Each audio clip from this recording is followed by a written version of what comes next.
From the Earth to the Moon, by Jules Verne. Chapter 9. The Question of the Powders. There remained for consideration merely the question of powders. The public awaited with interest its final decision. The size of the projectile, the length of the cannon being settled, what would be the quantity of powder necessary to produce impulsion. It is generally asserted that gunpowder was invented in the 14th century by the monk Schwartz, who paid for his grand discovery with his life. It is, however, pretty well proved that this story ought to be ranked among the legends of the Middle Ages. Gunpowder was not invented by anyone. It was the lineal successor of the Greek fire, which, like itself, was composed of sulfur and saltpeter.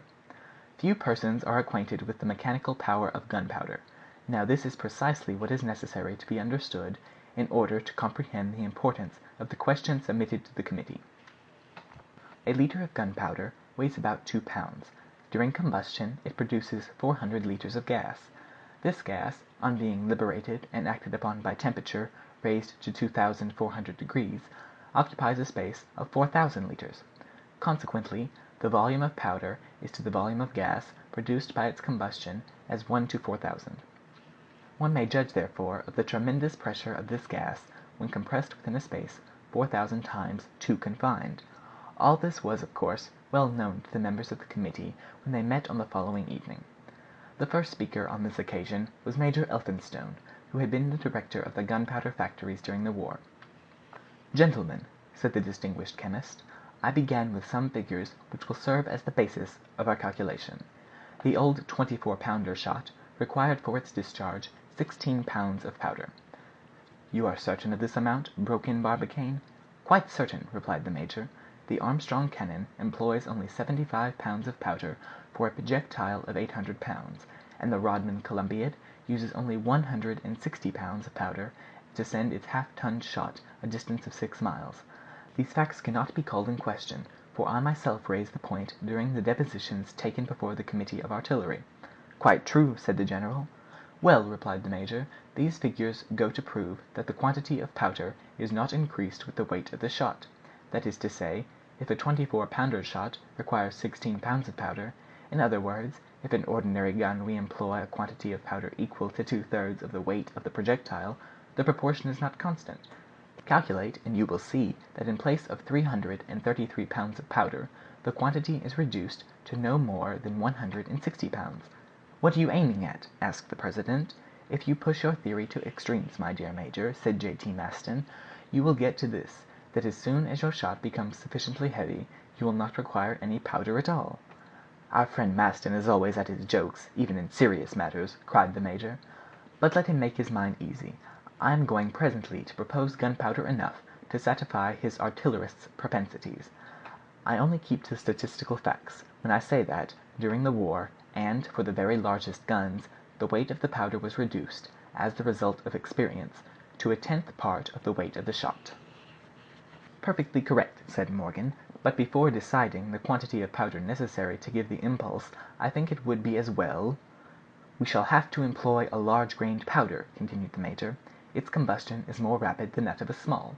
"No doubt about that," replied Morgan, "but it is very destructive, and ends by enlarging the bore of the pieces." "Granted; but that which is injurious to a gun destined to be performed long service is not so to our Columbiad. We shall run no danger of explosion, and it is necessary that our powder should take fire instantly in order that its mechanical effect may be complete." "We must have," said Maston, "several touch-holes, so as to fire it at different points at the same time."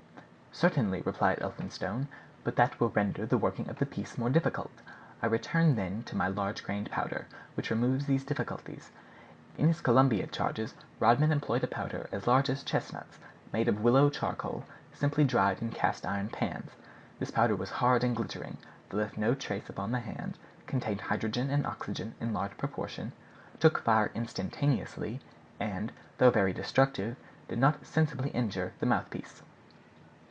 Up to this point Barbicane had kept aloof from the discussion. He left the others to speak while he himself listened. He had evidently got an idea. He now simply said, "Well, my friends, what quantity of powder do you propose?" The three members looked at one another. 200,000 pounds, at last said Morgan.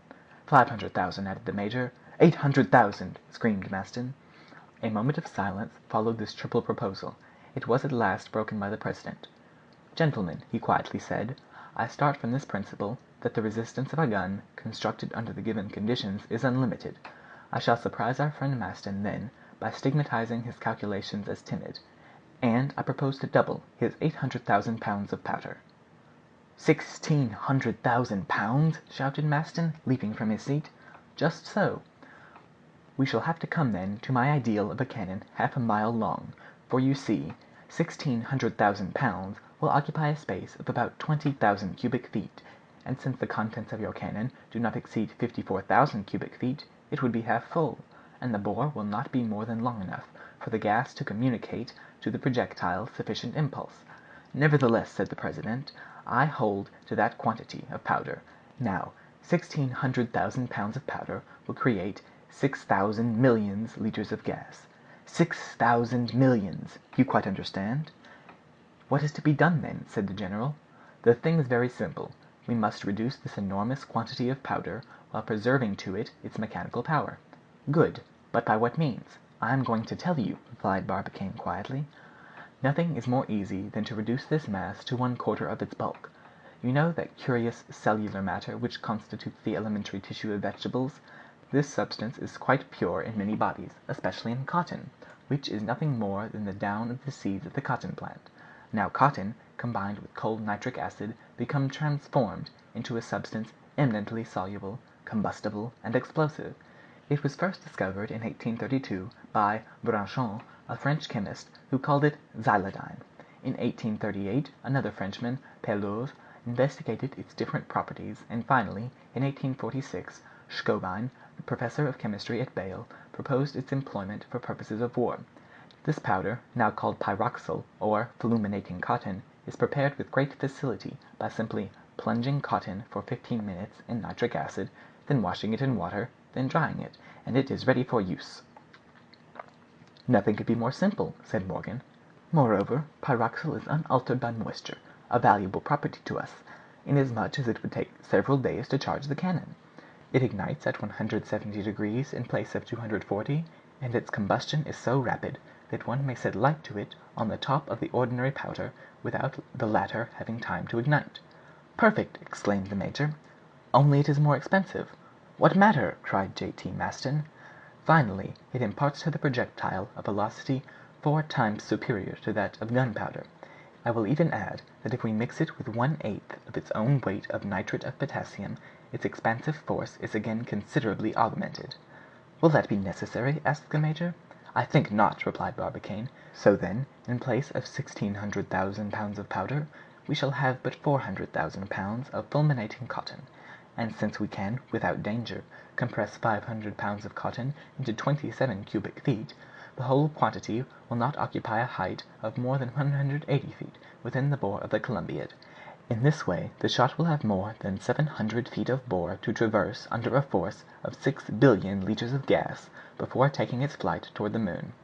At this juncture J.T. Maston could not repress his emotion. He flung himself into the arms of his friend with the violence of a projectile, and Barbicane would have been stove in if he had not been bomb-proof. This incident terminated the third meeting of the committee. Barbicane and his bold colleagues, to whom nothing seemed impossible, had succeeded in solving the complex problems of projectile, cannon, and powder. Their plan was drawn up, and it only remained to put it into execution. "A mere matter of detail, a bagatelle," said J.T. Maston. Chapter 9.